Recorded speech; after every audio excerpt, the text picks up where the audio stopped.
Did we decide if we're cursing? We're cursing. I think it's okay. Okay.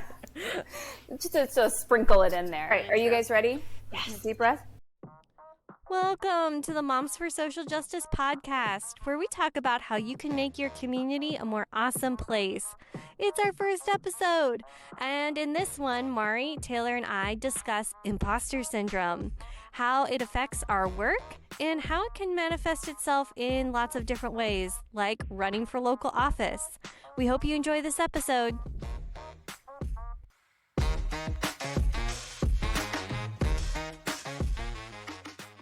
Hey, MSJ. Welcome to the first ever Moms for Social Justice podcast, episode 1. So exciting. We are so thrilled to have you join us. I'm Taylor. And I'm Mari. I'm Rosie.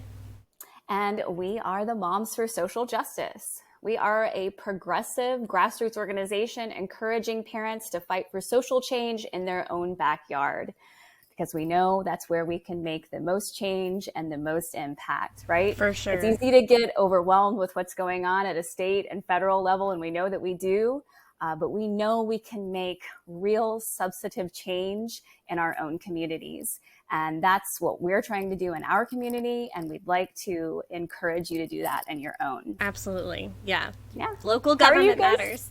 No doubt. It matters who sits on the school board, who sits on the city council, and goodness, we know that on a very deep level.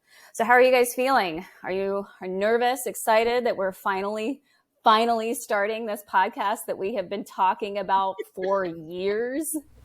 I'm good. I'm just thirsty. I think we should all. I don't have a mug because I don't drink coffee, but I have a water bottle, and it. Oh, look at that! Representing Rock City. Nice. Oh, I think mine's one of our local attractions that is so strange and wonderful.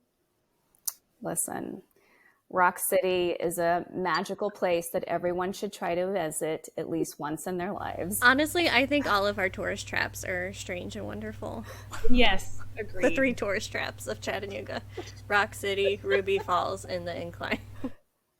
I feel the same way. The first time I visited Chattanooga, we went to Ruby Falls, and it was just this really surreal experience because it is this breathtaking, underground cavern with a waterfall at the end. And for some reason, Tennessee feels the need to add like music, lights and music, and lights. It's not as the natural wonder is not enough. We have to like jazz up this experience with flashy lights and music. We like camp. Yes, apparently. We embrace it more than we admit. First, we're going to dive into what's on our hearts, just to kind of loosen up a little before we dive into our heavy topic, right? I think that's a really good starting point for each of these, to just kind of talk about what's top of mind and maybe what's going on in our personal spheres or in our community. So, Mari, do you want to start us off with that? Sure. First, I have to say, hi, Barbie. Hi, Barbie. Hey, Barbie. That's what's on my mind.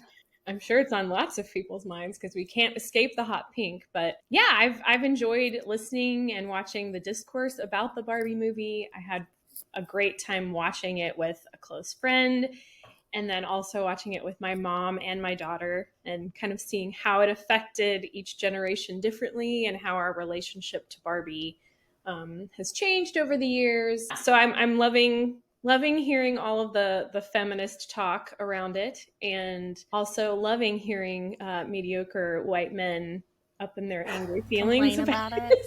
Those have been my favorite, seeing those memes. Did you both play with Barbies growing up? Yes. Okay, because I did. My sister did, but I did not. So I was like kind of skeptical, honestly, going into the Barbie movie. But it was fantastic, and I can't wait. I think it's out now. Yeah, so I can't wait to show my kids the Barbie movie because I think they'll both really like it. Yeah, well, and it sort of inspired. We always march in the Pride Parade as a group, as an organization, and we were talking about, it's kind of fun to do a theme. Last year was kind of the first time we did that. We all wore like fairy wings. So we were like mom fairies, sort of. And so this year we were like, we should be like affirming mom Barbie, or just Barbies. And in talking with one of our awesome, creative, talented members, Karina, she had the idea to maybe make buttons that say MSJ, and then a blank, and then Barbie underneath. So you could kind of fill in. So like, That's so inclusive cute. librarian Barbie and things Love like it. that. So I think that will be pretty fun. So we will be all decked out in hot pink and high ponytails in the Chattanooga Pride Parade. Inclusive librarian Barbie. It's what we need. Just who would have thought that here we are in 2023 where being a librarian is one of the most like badass revolutionary jobs that you could possibly have at this point. I mean, these are people who are on the front line of defending the First Amendment. I kind of love it, and I feel like they've always been badasses, but I think that like I wish they didn't have to deal with all the hate and the pushback and the death threats. We could just move that aside and let them just be like warrior librarians. I totally agree with you. It seems like they were ready for it, right? They like threw on their capes and like made their glasses, adjusted them. Right. Sorry, we could go on about our love for our public librarians. For Barbie and librarians. What's on my heart? Yeah, what's on your heart? Something heavier is like major life transitions. I have somebody in my family that's right now going through a major life transition where she's in the process of getting a divorce, and then also her dog passed away recently, like 2 days ago, and this was like before the dog that she had before she had kids, so this was like her first baby. So it's like a lot. And I listened to a Plain English podcast that was on, the host had just become a father, and he had an author on who has a book about kind of dealing with major life transitions and building up that resiliency. And yeah, it's just hard. And I'm curious, when you guys have gone through a major transition like that, what have been your sources of comfort, or how have you found some sort of normalcy in the storm? Therapy. Therapy's great for so many things. And I will say, this family member, that she does have a therapist. I thankfully haven't. I have kids, so obviously I've been through like a major life transition. That's always a big life transition. But I think it's so important to find the things that bring you joy and to continue to, like, even if you feel like you don't have time for them, to make time for them, because that is what keeps you who you are and grounds you, I think. And so I find a lot of joy in like playing video games and just play in general, and painting. I'm encouraging my family member to continue to like take care of herself, and what are the things that make her happy. I bought her like a little like a nail set so she can like do her nails and have a little self-care moment. That's what I was gonna say, because I'm not always very good at it. I'm thinking through my life and when there's been big transitions, and a lot of times I just kind of go into myself and disassociate rather than do the things that bring me joy. And so you can learn from my mistakes. Don't do that. Take care of yourself. Yes, painting and, reading. And eating large amounts of cheese. Well, that's always good unless you're lactose Yeah. intolerant. But yeah, I think that's a great thing to do. And maybe even more helpful would be to help whoever in your life is going through something difficult, or if it's yourself, try to find ways to make time for those things. Because I feel like it's one thing just to say, don't forget to make time to take care of yourself. And it's another thing to be like, here's a way you could do it, set a timer, or, pick one thing that you want to do for yourself this week, start out small, things like that. I think that's a good way to encourage including those behaviors in your life. Oh, I make a checklist of like, I have like a main quest for the day, and then I have side quests. And on my side quest, I always make sure I include like a little, I want to paint, or I want to like play video games for half an hour or something like that. Some little thing for myself. And it conquer your day like a mage or a yeah. I'm so nerdy. I'm sorry. No, never apologize for your nerdiness. I love that. Yeah, that does not surprise me in the least about you, Rosie, that you give yourself side quests. I love that, because we make checklists for so many things. We manage, especially as mothers, I feel like we're managing multiple checklists for different buckets of our lives. So the idea that we would make, exactly, We are definitely going to save that for another conversation. Oh, yeah. Because that's a whole big subject we could talk ad nauseum about. But the idea that you could make a self-care checklist, that you are, being intentional about doing things for yourself. I love that. That's not something that I do, and I'm going to take that inspiration from both of you and try that myself. Awesome. Yeah, I think it's so helpful just writing it down for whatever reason for me. Yep. Sets it in my mind of like, oh, this is something I need to do. And we could be accountability buddies and say, Self-care. What side quest are you working on? Yeah, that is with that family member. I've been checking in with her and saying like, have you taken care of, what did you do for yourself today? Oh, that's good. I think that's important. Yeah, that's important. Rather than just, I know, Taylor, you've been going through some heavy stuff in your life and, hearing from people. And sometimes, you can be in a good headspace and then you get the text message that's asking and it's coming from a really kind place. But, maybe instead of like, how are you? More like, how have you taken care of yourself today? Or, did you do something fun today? Or what did you enjoy today? Yeah, exactly. Yeah, I like that a lot. So Taylor, I love that. Oh goodness, yeah. What's been on your heart? Well, I think what's on my heart today is, I did something hard last night, at least for myself. There was this fancy-ish fundraiser for an organization that we really believe in and support, Arts Build. It's an organization that has been active in our community since 1969, I learned last night, which is wild to me. Supporting local artists and advocates in different programs, both in education and just all throughout our county. And I really wanted to go to this event, but I couldn't find anybody to go with me. And even though I really present as an extrovert, I am really an introvert, and those, kinds of things are difficult for me. And the idea of going to this event by myself seemed really hard and overwhelming. But I got a lot of encouragement from friends, including, you all, and I did it. I put my big girl pants on. Actually, I put a fancy dress on and heels and some lipstick, and I did it. And I was really proud of myself in that moment. There were some minutes of social awkwardness, but I overcame it, and I, made some new friends last night, including an art teacher who drove from an hour and a half away to be there last night. She's an art teacher in rural Tennessee, and she services every school in her county. So she's the art teacher for 5 different schools. And that is indicative of how our state values arts education. Mm-hmm.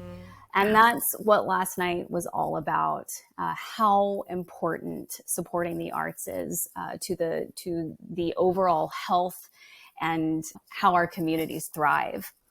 Oh, yeah, 100%. Arts Build recently launched a really exciting program. I don't know if they talked about this last night, but it's the Periscope program. They did a version of it in Nashville, and so they're going to do it for 3 years here. But it's a year-long artist entrepreneurship kind of mentorship program where they have classes to teach artists of and we're not just talking visual arts, but music and dance and all kinds of different art forms, and how they can like monetize their passion and turn it into a living. And then they get matched up with a mentor and create a business plan and a presentation. It's really cool. Yeah, that's cool. They talked about that quite a bit last night, and it was really cool to see some of the artists that they're supporting with programs like that, and to see performances from a lot of local artists. And then, what was really exciting for me is they brought in one of my all-time favorite Broadway actors. Of course, he's now in film and television as well, but Alan Cumming was there last night, which he's forever my MC for all you cabaret fans. Oh, yeah. So it was just a treat to be able to see this really singular talent in our community there to celebrate art in spaces where sometimes it's not always safe to be an artist or be different. And he talked about that quite a bit, what it's like to be visiting a place that as a queer man, he's sitting in a space that has passed so many anti-LGBT and anti-trans legislation in the last year alone, what that felt like for him emotionally and mentally. And what he continually said last night is just how important it is that there are those of us here who are, parents of queer children, queer themselves, and supporters of marginalized peoples and marginalized communities, right? Because we know we live and exist in these red states. So it's important that we continue to show up and cultivate safe spaces for people who don't always feel safe. And so last night just really felt like a beautiful, safe space for all of us. I'm sure we've encountered people that see all the stuff that's happening in our state, and we're like, why are you still there? And it's like, well, we need to be here because we, as white women on the middle class income scale, we need to be here to protect and uplift the people who don't have the option to leave. We need to make it a better place for everybody, ourselves and them as well. Agreed. And I'm so glad that you took yourself out on a date. It's like another self-care moment, right? Thank you. Yes, I was proud of myself. And, Rosie, to your point, before we move on, I just want to quickly, say, we need to remember too that the South and Tennessee specifically is not lost. Last night can give us big hope in that particular, space when we saw some huge progressive wins last night. Freddie O'Connell won the mayoral race for Nashville. He won on an overtly and unapologetic progressive platform. Yes. Afton Ben, won that seat that has not been held by a woman in 51 years. She is the youngest to serve in the Tennessee House. And then Tennessee elected its first transgender woman to Metro City Council in Nashville, Olivia Hill. I mean, that is huge. That is monumental. Yes. I feel like so much of the negative stuff about the South and Tennessee is what you see on the national news outlets. But then we do have these moments of hope, like the Tennessee Three, right? Who, even though they were shut down by our supermajority, they still serve as a beacon that there are people who really care about Tennesseans, about the South, and want to do the right thing. And it's just a matter of getting those people into office and encouraging your friends to run who believe those things. But we'll talk more about that. Yeah, I think that's a beautiful segue to bring us to what we wanted to talk about today. And we took a long way getting there, but I think that's okay because we're friends who work with one another. So we like to check in with each other and know what's going on, both personally and kind of how we're feeling about the social climate of being progressive activists living in the deep South. I don't know, y'all. Sometimes that's hard, but last night it felt good to see those wins. What we wanted to start really this first conversation about is to talk about, how we started Moms for Social Justice and how we did not let imposter syndrome keep us from doing that. And we know that, imposter syndrome is something that's talked about. I think it's talked about a lot in corporate culture. Mm-hmm. That's kind of one of those buzzwords that gets thrown around. But I think it's a real legitimate thing. And I think it specifically and especially finds itself keeping women from doing things in their own lives and professionally. And for us, we can go back maybe just a little bit and talk about what that space felt like back in 2017 when we started Moms for Social Justice. I'd be curious to hear what motivated you to start, and how come you weren't afraid? I think we can all put ourselves back in that headspace of what it felt like to be in those first few months of the previous administration, and we can decide at a later point how we want to refer the Cheeto. Those first few months were really, I think, emotionally jarring for the over half the country, who thought we were going to see the first woman elected. It was a really remorseful time for a lot of us. And we were seeing just outrage after outrage happen. Betsy DeVos as the head of public education, stripping trans rights from military service. It just felt like every day brought a new outrageous, onslaught of abuse. But for us, really the catalyst and the moment that we could not sit idly anymore was the Unite the Right hate rally in Charlottesville, Virginia. And I'm sure, you know, you remember that, Rosie. It was very disturbing, you know, and like to your point, coming off of the 8 years of the Obama administration, where we felt like there was progress happening to a lot of these social issues, and then I think everybody was very taken aback when the Cheeto won, and then to see that rhetoric be normalized and people taking that and feeling empowered to be say the quiet part out loud, to be public in their hate, is very, very disturbing. Yeah, you know, and to have the, you know, then commander-in-chief call white supremacists very fine people. You know, that was really that moment, that watershed moment for us as parents, you know, of then very young children, realizing that there was a distinct possibility that 20 years from now, our kids would look at us, you know, like how we asked our parents, you know, where were you for the moon landing or JFK's assassination? You know, there are specific moments in history where our kids want to know what you were doing, what you were thinking, what you did in those moments. And we felt like that period of time could quite possibly be one of those where our kids would look us in the face and say, hey, Mom, what were you doing during that moment of really great racial reckoning and a call for, you know, real hard looks at our past, our present, and what we want our future to be. And Mari, you can jump in, like what that was like, where we just sat across from one another.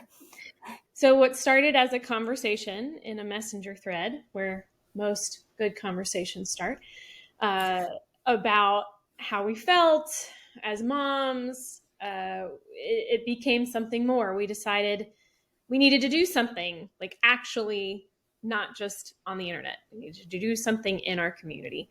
And so we started to talk about opportunities in our area for parents, especially parents with young kids. And there was a rally against the Charlottesville rally and against racism here in Chattanooga. And before, like 2 days before it happened, there were rumors that there were going to be people there with weaponry that were not on our side of things. And it was really scary. And of course, I know we have the privilege to be able to say, maybe I don't want to be in that space with my children. But we decided that there wasn't really a stepping stone into activism and community engagement for parents of young children. We met in your living room, Taylor, and started talking about what is now Moms for Social Justice, that has been around for 6 years last month. It's exciting. And I think the reason that imposter syndrome didn't really play a part in us creating this organization is because we didn't know what it was going to be. At first, we thought if it's just the 4 of us going out and finding opportunities to do things, and we maybe invite a few friends from the PTA or from our neighborhood to join us, then that's great. But then we found that a lot of other people in our area felt very similarly and were looking for a way to get involved, to volunteer, to create a community within our community that feels similarly about things and don't want to just post on Facebook about how upset they are about something or share a meme, which that's fine. There's nothing wrong with doing that, but we would hope it would be paired with action. So that's why I don't think that imposter syndrome played a big part in starting a nonprofit organization, because we didn't know we were going to be a nonprofit organization that, has been interviewed by national news outlets, and that, we have meetings with our mayor and our superintendent. Like, now we do the big things and they're not as scary because we kind of built up to it. But I totally agree, Mari. And I think also there was just such a sense of urgency. Yes. The climate in the nation at the time, and it really hasn't let up, let's be honest, since then. It felt so deeply divided, and just the racial tension felt palpable, certainly in the South at that moment, that we really didn't feel, I think, that that sense of trepidation, or can we do this, or should we do this, because we felt like we had to do this. We had to do something because we didn't want to look our kids in the face 20 years from now and say, yes, it was crazy, but I really crafted a fantastic tweet about my outrage that didn't feel sufficient. But as MSJ has grown, I'm sure in that journey, you felt moments of imposter syndrome, or when, like a national news outlet wants to interview one of you, sort of this moment of like, wait, me? Us? Me? Yeah. I'm just a mom. There are definitely moments where I know we have all felt that way, walking into a room of elected officials to speak about something that we feel very passionately about, where we've had those moments of self-doubt, like I don't belong in this room. I don't have the qualifications or all of my facts in order, so I shouldn't be the one speaking up. I think over time we have learned that a lot of the people sitting in those seats of public office also don't have what we would like to consider the qualifications or the facts lined up. There's no magic fairy dust that is sprinkled on these elected officials. Mm-hmm. There's no secret sauce. They're just, as you attend these meetings, you realize, they're just regular people, and sometimes, a lot of the times actually, they get things wrong. And so I feel like that definitely removes that scary feeling of this is something that I can't do once you start witnessing what's really going on. And I think it's also really helpful like to have role models and community and support. The great thing about MSJ is that you all started it as a group, and that makes it a lot easier to do scary things, even if you at the time you didn't know like how big or MSJ would get. No, 100%. And I think that's part of what we've tried to continue to do, is model the behavior that we would want to see more of. The quote, "Be the change you wish to see." For instance, speaking at the school board. I know all three of us have spoken in front of the school board, and the first time it was terrifying. And then now, we get up there and we're like, "Hey guys, you recognize me? Yep, I'm back." And I think for other people to see that, it's important, because we're seeing the other side, for lack of a better terminology, and not let imposter syndrome stop them, and to get up and say awful, terrible, wild, incorrect misinformation in those spaces. And we don't want folks to only see that and think that that's what you have to do. You have to put on a show, a performative instance where you're reading books that are clearly out of context with curse words or sexually explicit acts being described, and saying this is what all books are like. So I know, Taylor, you had mentioned, that concept that folks have on the other side of things that have no problem speaking up, and don't let imposter syndrome stop them. I think that's an important point to just keep in mind, because I think as what I would like to say as liberal-minded people, we love to feel well-informed. We love to feel prepared, and that we have, a fully detailed fact sheet, behind us before we get up and say anything. And I think that's fine and good, and we should strive towards that.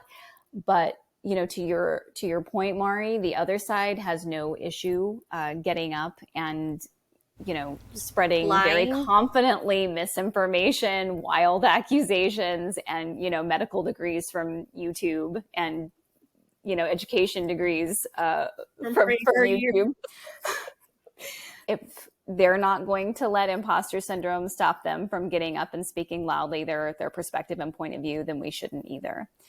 And I think that also really translates well into not letting imposter syndrome stop you from thinking about running for office. It's very intimidating and scary, and you don't know where to start. Like to that point when I was interested in social justice and activism for a long time, but I didn't know where to start. So when I overheard at the library one day the word social justice, I my ears perked up. I went over and I met Taylor, and that's how I was introduced to MSJ, which has just been so awesome.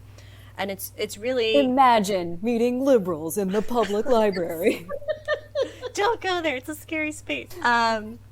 And so to that point, yeah, doing something like running for office or starting a nonprofit is really intimidating and scary when you don't know where to start. And that's why it's so important to, if you're interested in something like that, to start just like putting your nose in places, and you're going to discover communities of people that you never knew existed that will be so happy to support you, so excited to help you run or start something. And like to your point, Taylor, you going to that event last night on your own and then meeting some new people. I mean, that's what you have to do, is you just have to kind of like take a step out a little bit, put yourself out a little bit, even though it's really scary, because you can find really incredible people out there. And that's part of what we try to do. And this is a great segue into an event that we're hosting at the end of this month and the beginning of next month is a, Run for the School Board 101, because we have had folks from within our ranks, as they say, from Moms for Social Justice leadership, who have gone on to win elected office. We have a alum that is now a vice mayor, and then we have a school board candidate. And it's been amazing watching them, from the moment they messaged us and said, I think I'm going to do this, to now they, hold the seat. And it's been an incredible journey. And I feel like by giving folks the tools to succeed and the tools to feel that empowerment, and sometimes people just need one person to say, you can do this, it's fine. And so as an organization, putting an event on like that, where we'll interview and hear from former school board candidates, current folks holding office, about what it's like, I feel like that might be that catalyst that someone needs to know, okay, these folks did it. While they're poised and wonderful and smart, they're also maybe a little bit like me. And then also, hey, there's this organization putting this on that is here to support me. We're not in a position to support folks financially, as we're an all volunteer-led organization, but we can canvas, we can share social media posts, we can hold events. I'll design your logo. Help design your logo. Rosie's done that many times. Facebook Live interviews with candidates, because, we find that people really do want to get involved in their community, and they do want to get involved in local politics, but just like Rosie said, they don't know where to begin. So whether it's informing you about a candidate in the school district that's running, or it's hosting an event that tells you yourself how to run for office or for school board, we try to be that educational tool for folks just starting out. Yeah, because as we said at the beginning, it really matters who sits on your school board. For those of us who have children attending public school, it matters a great deal. And I think on a grander scale, we can talk a little bit about our state Senate nominee, Gloria Johnson, who, could have easily let imposter syndrome keep her from even that initial run for office, because let's be honest, like she comes from a public school background. She was a teacher. Yes. And to move from that position as a public servant, serving in our public schools, to listening to the voices of her community, asking her to run for that seat, which had long been held by a staunch Republican male, and to take that seat, and to really be such a strong advocate and voice for the people, to the extent that she is now running to take Marsha Blackburn's seat. It's just such an inspiration. It is. And I just want to point out, like, I'm sure Gloria Johnson's schedule is very full, and she's very busy right now. And we've seen her on the news on like CNN and stuff, and MSNBC. She's doing all these interviews, but she has made time to come to our virtual event. And I think that speaks volumes about who she is as a person, and also volumes about like how important these local elections really are, because at the local level, that's where you're going to see the most impact in your day-to-day life. It's important to get people in there that align with what you believe and will actually listen to their constituents, which is also a problem that we're encountering, where we're having a lot of folks, Republicans, just kind of like doing whatever they want to do and not actually listening to what their constituents want to see happen in their city or county or state. Or just straight up kicking them out if they don't like what they have to say. Oh, yes. Yeah. And yeah, as everyone's aware, Gloria was part of that movement. And I think it's really exciting to see how she's already, standing tall and standing up, because Marsha Blackburn is already like on the attack. Already coming for her. But she has a whole website dedicated to radical Gloria. I was thinking she's taking a page from the Cheetos book of putting an adjective before someone's name so that anytime they think of that person. Well, we are so excited about Gloria Johnson's run. We need to get shirts made that we are the moms for Gloria. And bye-bye Blackburn. And bye-bye Blackburn. I like that one. Let it be true. Yes. Oh. What, from your lips, Rosie, to St. Dolly's ears? Yes. Just say something, we pray. Yeah. Well, I think that's a really good message, leading us to how we can wrap this conversation of, we have to remember that as parents, we have overcome the greatest imposter syndrome instance imaginable, right? Because no one can prepare you for what parenthood is like. I read those books and they were not enough. Same. Yeah, they were not enough. And yet we show up for our kids every day because we have to. And we figure it out. We make mistakes every day, but that's okay. And I think, as an organization, that's part of overcoming imposter syndrome is having grace and understanding that you are going to make mistakes, and just being able to acknowledge when that happens and to own it and to do, like we have that saying of know better, do better. I think having that growth mindset is huge. And like, I don't know how to do this yet, but I'm going to learn and I'm going to figure out, just like how we learned and figured out how to do this podcast. Yes. And Rosie, you definitely pushed Taylor and I. We definitely felt that imposter syndrome of, does anyone really want to hear from us? What are we going to do? What's it going to look like? The equipment and the technical side of it was a little bit daunting. And Rosie was like, we're doing it. We're just doing it. And here we are. And I'm really thankful that you did that, Rosie. And I feel like you have added a lot to our leadership by being that voice of diving right into things that are maybe a little bit scary. So I'm very appreciative of that. And I'm excited. I think it's an outlet for us to have some of the conversations that we have internally as both a friend group and an organization in a way that other people can join in and feel like they're part of these conversations. For sure. I feel like a core part of MSJ is the community, and all the insurmountable things become way more approachable if you have people behind you, if you have that community, and they can provide you with resources and information and guidance and all of that stuff. And so that's one of the things that I love about MSJ. We just have such a great, amazing group of folks in our community supporting us and supporting each other. 100%. Yeah. Well, those are the lessons that we can take from today, right? That we need one another, that we're going to fuck it up, and then we got to keep showing up. Yep. Right? For whatever that means in your life, whether it's just showing up for your kids, showing up for your job, for yourself, for your partner, for your community. If that means taking that next step and saying, hey, I think I can lend my voice to my community and run for public office. Yep. You can do it. And as we said, you will find the people who will be there to support you along the way. We'll be there. We'll be there. Unless you're shitty. In our community, did you say unless you're shitty? Unless you're shitty, then we won't be there. Then we won't be there. We'll drop you like a hot potato. Be a good person. I think that's fair. It's our only requirement. We should also put that on a shirt. Don't be shitty. Don't be shitty. Yeah.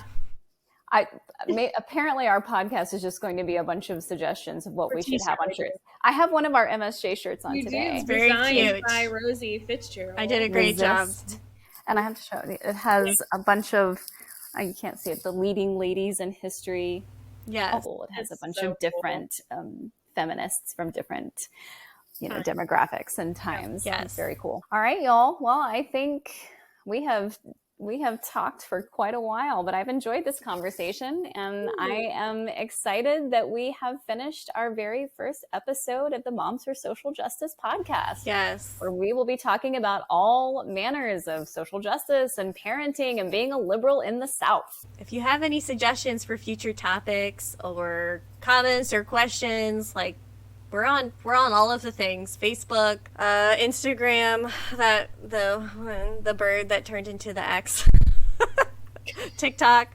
You can find us. We're around. You can. We're around. So yeah, reach us and let us know what you think of this episode and what you would like to see in the future. And remember, moms get shit done. We do.